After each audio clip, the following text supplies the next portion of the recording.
জাতীয় নাগরিক party NCP এর পদযাত্রা ও সমাবেশের নামে পেশি শক্তি এবং প্রশাসনকে অতিরঞ্জিতভাবে ব্যবহার করা, নিষিদ্ধ আওয়ামী লীগ এর ঘুরে দাঁড়ানো, আওয়ামী লীগের হৃৎপিণ্ড আবাসস্থল গোপালগঞ্জে আওয়ামী লীগ কর্মীদের ধরপাকড় ও গ্রেপ্তার আতঙ্ক, মৌলবাদী সোচ্চার বিএনপির নতুন করে হতাশা সৃষ্টি, নতুন নতুন পার্টির জানান নির্বাচন পেছানোর সম্ভাবনা অথবা নির্বাচন তারিখ চূড়ান্ত, ডক্টর ইউনূস সরকারের সম্ভাব্য পরিসমাপ্তি এবং সেনাবাহিনীর ক্ষমতায় আসার সম্ভাবনা ইত্যাদি মিলিয়ে দেশের সাধারণ মানুষ একটা ধোঁয়াশার মধ্যে আছে।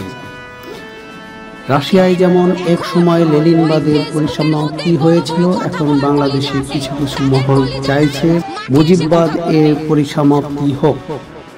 সাধারণ জনগণ বুঝতে পারছে না কাকে ভোট দেবে। বাংলাদেশের শাসনভার নেওয়ার যোগ্য দলের প্রয়োজন এখন খুবই দরকার এবং প্রয়োজন এই মুহূর্তে একটি যোগ্য দলে।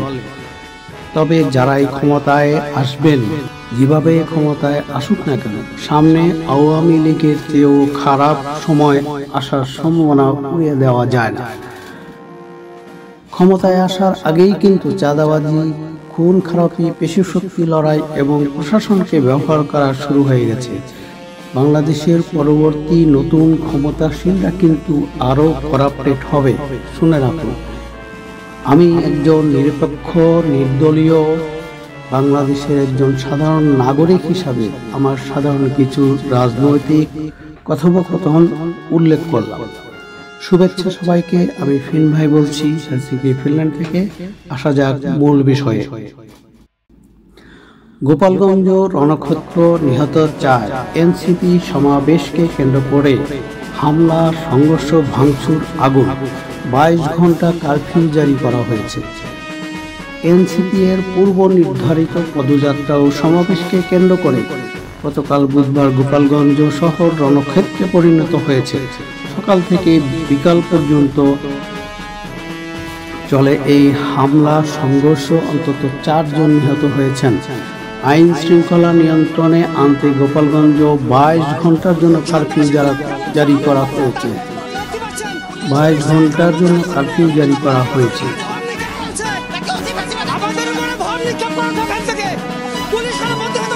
যা গতকাল রাত 8টা থেকে আজ সকাল ভোর 6টা পর্যন্ত চলেছে। নিষিদ্ধ আওয়ামী লীগ ও নিষিদ্ধ ছাত্রলীগ এবং তাদের সমর্থকরা দফায় দফায় এই হামলা চালায় বলে অভিযোগ করা হয়েছে। বেহাল পরিস্থিতি নিয়ন্ত্রণে পুলিশ ও সেনাবাহিনী গুলি চালিয়েছে। এ সময় পুলিশ ও সেনাবাহিনীর গাড়িতে হামলার ঘটনা ঘটে। দফায় দফায় হামলা ও সংঘর্ষ চলে। এনসিপি এর সদস্যরা এক পর্যায়ে অবরুদ্ধ হয়ে পড়ে। এনসিপি আহ্বায়ক নাহিদ ইসলাম সহ দলের শীর্ষ নেতারা বিকাল 5টার পর সেনাবাহিনী, র্যাব, পুলিশ ও অন্যান্যদের সহায়তায় শহর থেকে বের হয়ে খুলনা যান। গতকাল সন্ধ্যায় প্রধান উপদেষ্টার প্রেস উইংসের পাঠানো বার্তায় বলা হয়েছে, বুধবার রাত 8টা থেকে পরদিন বৃহস্পতিবার সন্ধ্যা 6টা পর্যন্ত গোপালগঞ্জ এলাকায় কারফিউ জারি করা হয়েছে। গোপালগঞ্জ 250 শয্যা বিশিষ্ট জেনারেল হাসপাতালে জরুরি বিভাগের চিকিৎসারত ডাক্তার শেখ মোহাম্মদ নাবিল 4 জন নিহত হওয়ার কথা সাংবাদিকদেরকে জানিয়েছেন।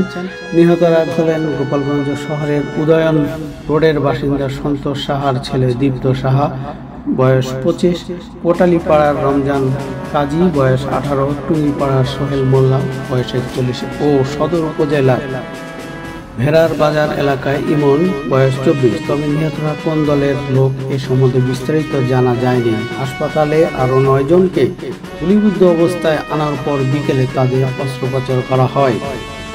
1 জুলাই থেকে দেশ গড়তে জুলাই পদযাত্রা কর্মসূচি পালন করছে এনসিপি। রংপুর সহ দেশের কয়েকটি জেলায় এই কর্মসূচি পালন করেছে দলটি। মাসব্যাপী কর্মসূচির অংশ হিসাবে গতকাল গোপালগঞ্জে পদযাত্রা করে তারা, কিন্তু দলের নেতাকর্মীদের সেখানে যাওয়ার আগে থেকেই স্থানীয়রা হামলা শুরু করে।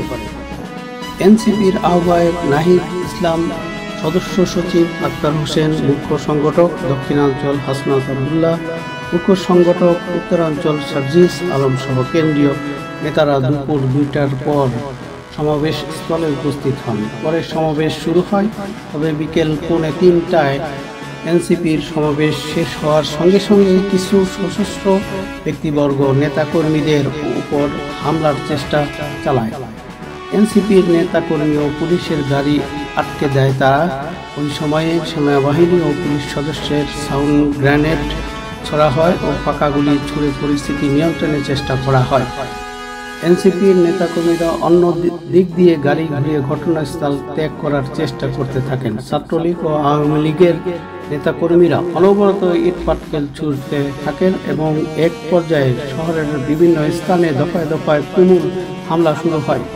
শহরে বিভিন্ন স্থানে হামলা ছড়িয়ে ছিটে পড়ে। হামলাকারীরা শহরের বিভিন্ন মসজিদে এনসিপিকে প্রতিহত করার ঘোষণা দিয়ে রাস্তায় নেমে হামলা চালায়। বিভিন্ন স্থানে হামলা চলতে থাকে। পুলিশ হামলাকারীদের ঠেকানোর চেষ্টা করলেও তাতে ফল হয়নি। গোপালগঞ্জের পৌর পার্ক সহ আশপাশ রণক্ষেত্র পরিণত হয়ে যায়। এই অবস্থায় বিকেলে জেলায় 144 ধারা জারি করা হয়। গোপালগঞ্জ সমাবেশ শেষে অবরুদ্ধ ছিলেন এনসিপি নেতারা। শেষে বিকেল 5টার পর জেলা পুলিশ সুপারের কার্যালয় হতে আইন শৃঙ্খলা রক্ষা বাহিনীর পাহারায় তাদের বের করে আনা হয়। কড়া পাহারায় 16টি গাড়ির বহরে তারা গোপালগঞ্জ ছাড়েন। সারাদিন দফায় দফায় হামলা সংঘর্ষে গোপালগঞ্জ শহর রণক্ষেত্রে পরিণত হয়েছে এবং হওয়ার পর কারফিউ জারি করা হয়েছে। সারাদিনের হামলা, ধাওয়া পাল্টা ধাওয়া, পুলিশের কমপক্ষে 30 জন সদস্য আহত হয়েছেন বলে স্থানীয় পুলিশের একাধিক কর্মকর্তা জানিয়েছেন। আজকের এসএসসির ভূগোল দ্বিতীয় পত্রের পরীক্ষা স্থগিত করা হয়েছে। হামলাকারীদের গ্রেপ্তারের জন্য 24 ঘন্টার সময় বেঁধে দিয়েছেন নাহিদ। খুলনার সংবাদ সম্মেলনে বক্তব্য দিয়েছেন এনসিপির আহ্বায়ক নাহিদ ইসলাম। তিনি দেশ গড়তে জুলাই পদযাত্রা কর্মসূচি অব্যাহত রাখার ঘোষণা দিয়েছেন। গোপালগঞ্জে হামলার প্রতিবাদে আজ বৃহস্পতিবার সারা দেশে বিক্ষোভ কর্মসূচি ঘোষণা করেছেন তিনি। আজকে এই পর্যন্ত। পরবর্তীতে হাজির হব অন্য কোনো একটি বিষয় নিয়ে। শুভ সন্ধ্যা।